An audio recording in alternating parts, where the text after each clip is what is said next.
Port తెచ్చింది మనం. Port నేను తెచ్చానంటావు. 2006లో బందర పోర్టు గోగులేరుకి అమ్మేసింది నువ్వు కాదా?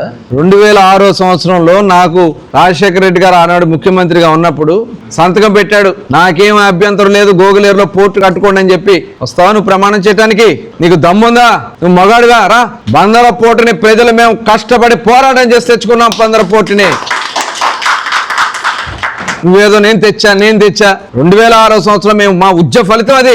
ఆ ఉద్యమ ఫలితంగానే బందర్ పోర్టు బందర్లో ఉంది. తర్వాత చెప్పావు మా అమ్మ మీద ఒట్టు పెద్దపట్నం పోర్టు అన్నావు. తర్వాత మళ్ళీ 2014లో పోర్టు పనులు స్టార్ట్ చేయకపోతే కోనేడు సెంటర్లో మోకాళ్ళ దండేసి ముక్కు నేలకు రాసి రాజకీయ సన్యాసం చేశానన్నావు.